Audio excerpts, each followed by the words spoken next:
Look at the red team. Look at the red team. Look, sticking his hand up his butt. Nasty dudes, man. Nasty motherfuckers. Nasty ass dudes.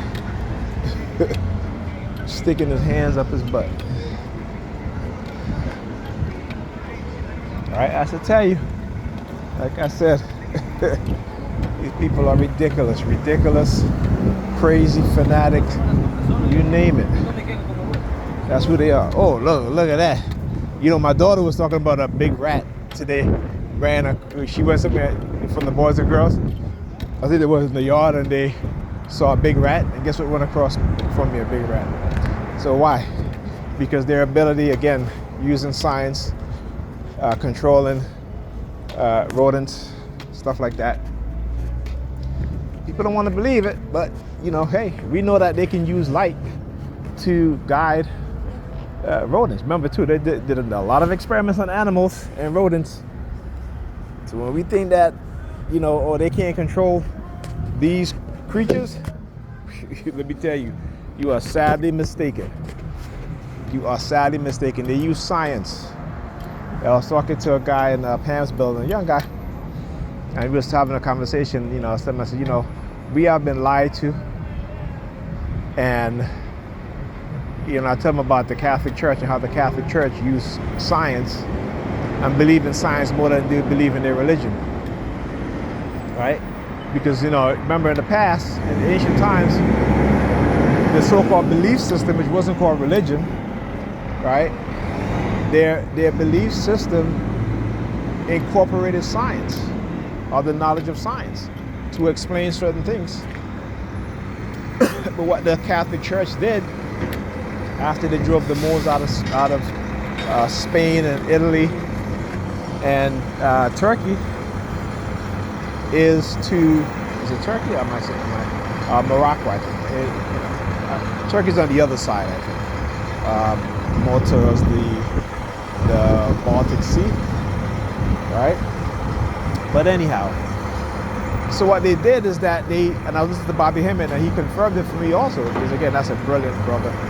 You know, I sure hope he's well, and I hope he's still alive and he's okay, you know? And even if he's not doing too well, brother, we appreciate everything that you've done for us and all the knowledge that you've given us, because you've been a tremendous help to my personal growth in terms of understanding who I am as a black person, who we are as black people, and who we are as human beings, right? So anyhow, and you confirm this, and there's a book which I think everybody should read. It's called Our Sun God, Christianity Before Christ, right? And this basically tells you, again, how the Catholic Church, when the Europeans drove the Moors out of Spain, how the Catholic Church took all of the knowledge, the books, the information in the universities. Because you got to remember, in that time in which the Moors ruled Spain, Italy, you know, that part of the Greece, you know, that part of the world, in other parts of Europe, they were living in darkness. Okay? And when they talk about the Renaissance, the European Renaissance, they don't give credit to the black Moors. They tell you that Europe went into a Renaissance. Well, why did they went into a Renaissance after 1,000 years of darkness? How all of a sudden they got into, all of a sudden they were in a Renaissance? Because again, of not only the people who live in Spain and Italy migrated to other parts of Europe, right? Particularly in France and then in England, right? But they brought along what they've learned, okay? They never want to give credit to black people, black African people. They never want to give credit, even though, again, and that Renaissance was a second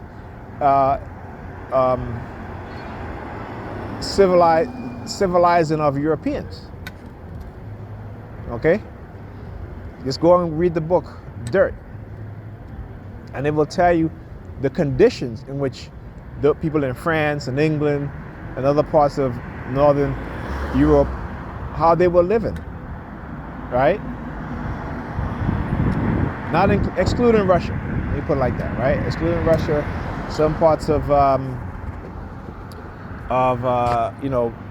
northern parts of Europe, because again, you also have black people there. They were, as Benjamin Franklin put it, that the rest of Europe, besides England and some parts of France, was Swati. Swati meaning dark in complexion, black, or mixed race. Okay? The leprechauns that we like to see on TV that they whitewash, these were the early pygmies of Africa who migrated to those parts of the world.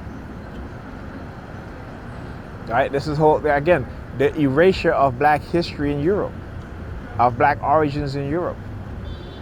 And Oliver Cromwell, one of Europe's white Europe's greatest mass murderers, started killing the indigenous people of Europe, the black people of Europe. See, these are things that they don't want to teach you about. So when you see these white Europeans talk about, oh, I'm from Ireland and the Irish people were slaves. No, y'all came over, your ancestors came over as indentured servants, which is a form of servitude, but it's not slavery. Okay? You are free to break your contract and go. Right? Your contract is to work the land, produce other land, and at the end of your contract, remember, you are being paid also. Place to live, food, whole nine. After your term is up, you would get a piece of the land. That's not slavery. At least not the slavery as you try to make it seem, the slavery that what black people went through is not the same as being indentured. And you got to remember too, that before there were people in Europe, black people in Europe who were free men and women who became enslaved men and women. Just as how they have free black men and women in America, right, who came over as the early settlers, who lost their freedom and became enslaved. Okay? So again, history they don't teach you about. History that they lie to you about.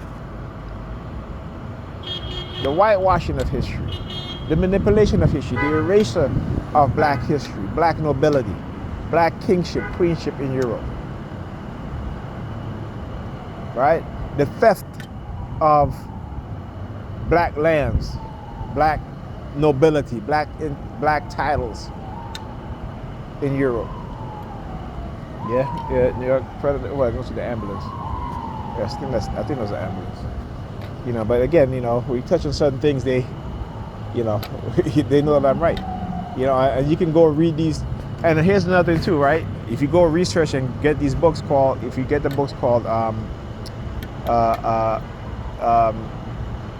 the earliest Anglo-Saxon, right? And is it the people of Europe or the history of Europe?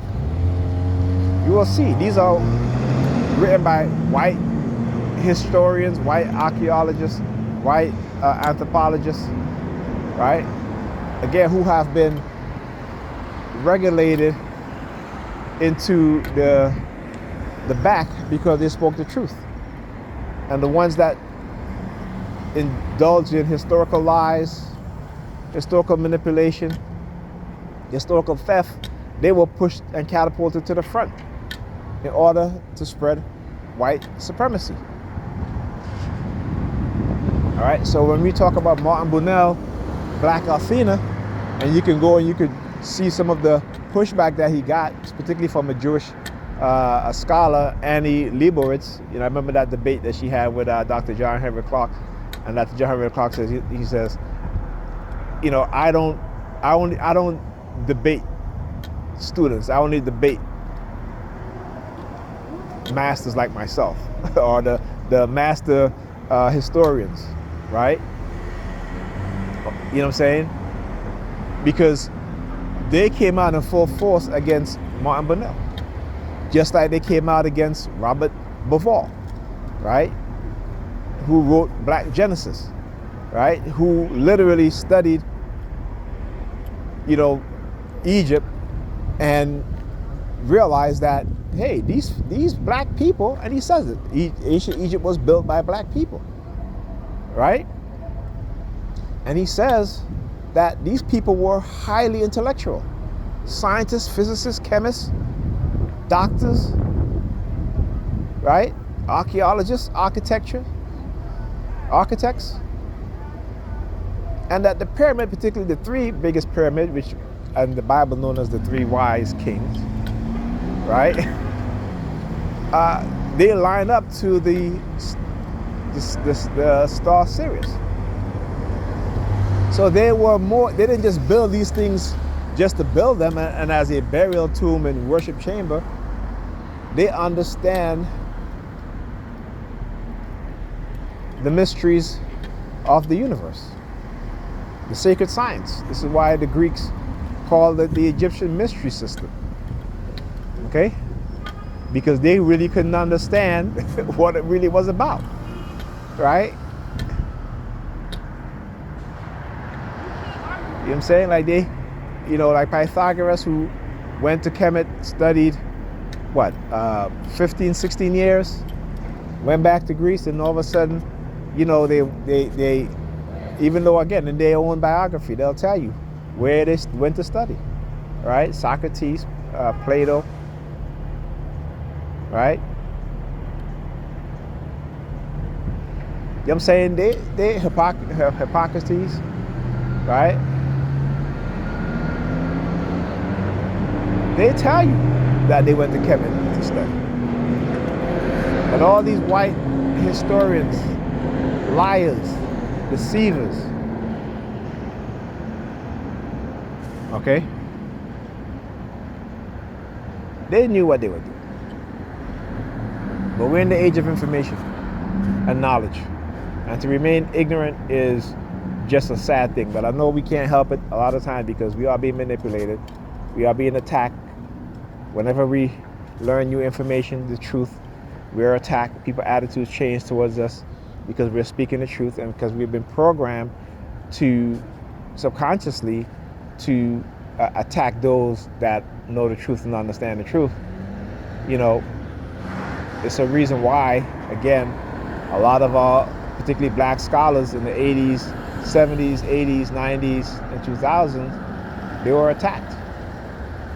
They were attacked, died in poverty, right? They wrote books.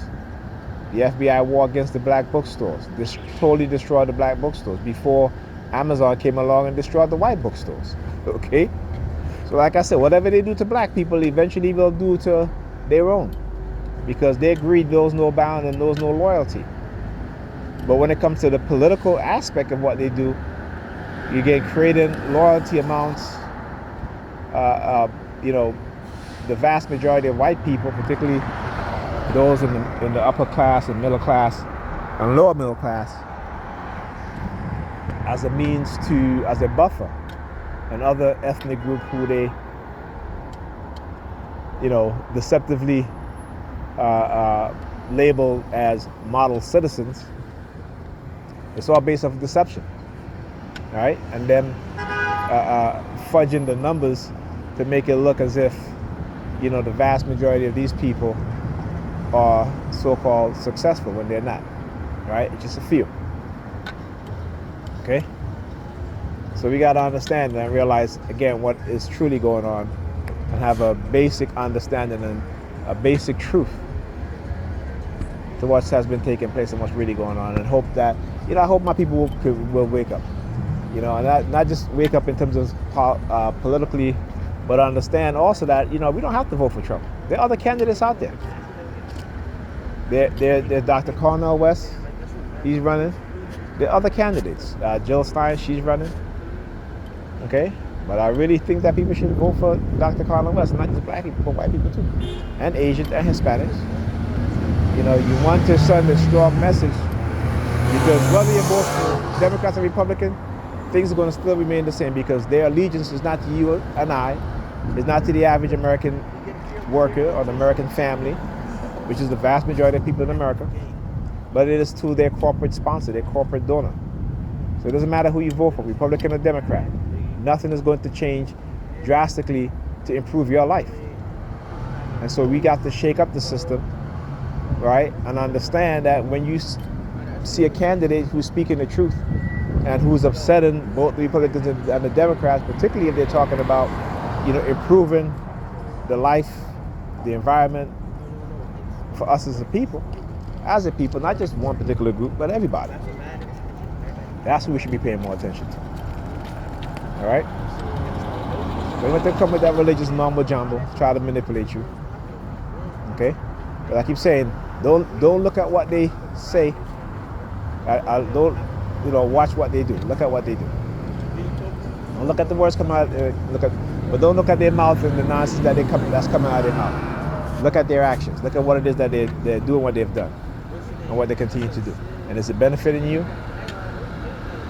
Okay? And that should tell you all you need to know. That license plate say UFO.